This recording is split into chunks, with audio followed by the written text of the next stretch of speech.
If it's the right scrape that's close to their bedding area, that's going to be like the first stop that they're coming out of that bed when the wind's right. And then if Mhm. you just can be set up there when the wind sets up for them to visit that scrape, then you're going to have a really good chance at filling a tag on a buck.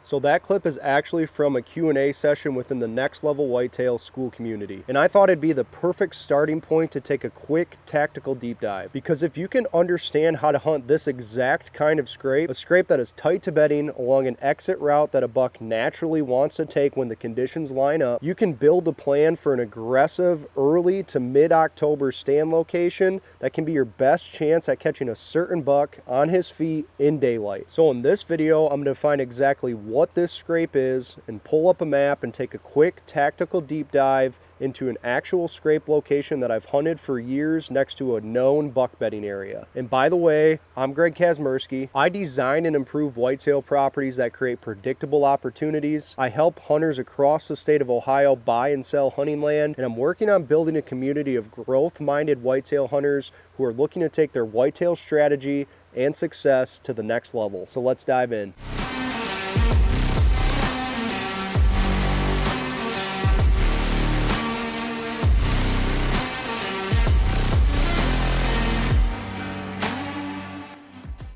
So first, let's quickly talk about what kind of scrape it is that we're focusing on here, because not all scrapes are created equal. A first stop scrape, as I'm calling it in this video, is near a buck's bedding area. It isn't your big open field edge scrape. It's that secluded scrape tucked within security cover, usually located with 100 yards or so of the buck's actual bed, and it's going to be that first stop he visits when he gets on his feet in the evening. You'll usually find these scrapes on exit trails leaving a bedding area, along a buck's natural travel route where he's transitioning from that bedding cover to the more open timber or browse. I find that the activity around these scrapes is highly wind dependent. When the wind is blowing from the buck's preferred evening destination towards the scrape and then towards his actual bedding area, he can scent check the entire area before ever exposing himself, and that's when these scrapes can become prime time locations. And as October rolls on, you'll often see activity at these scrape locations ramp up even more. That's when bucks get more territorial, more confident, and more willing to check these scrapes in daylight and keep tabs on the competition within their core area. Now let's go ahead and break this down on a map so you can actually visualize what a setup like this looks like. We've got this old overgrown pasture that makes for phenomenal bedding habitat. It's thick, secluded, and loaded with cover that I've found has consistently held bucks year after year. And running along the edge of that pasture is this fence row with an old gate that has actually fallen down.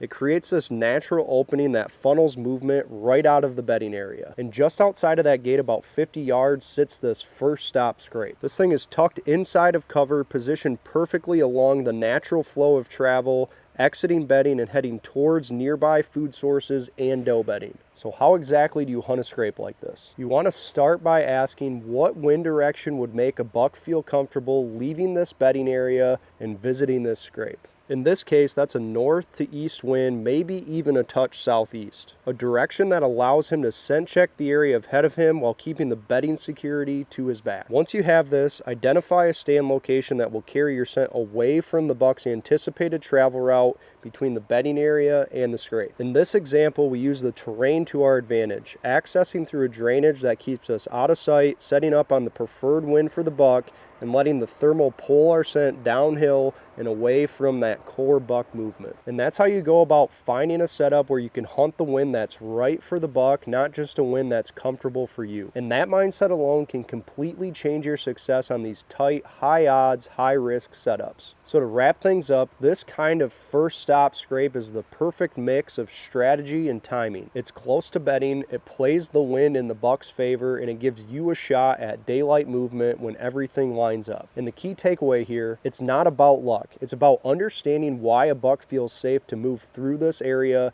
and building your setup around that confidence. And as a friendly reminder, the entire breakdown of this video started from a question from one of our live Q&A sessions within the Next Level Whitetail School community. We run these every single week throughout hunting season, covering topics like the whitetail shift, the October lull, scrape week, and even the rut, all designed to help you hunt smarter this fall. If you want to see the full clip that this conversation came from and future sessions, feel free to join the community. You'll get live access, replays to all of the sessions, mapping breakdowns, and a chance to ask your own questions about your property or your hunting situation directly. Also, as an added bonus, if you join the community before October 26, you're automatically entered into the Rutcation giveaway, which is a package filled with all of the gear that you need for your rut trip this year. Thank you all for watching. Good luck the rest of the season.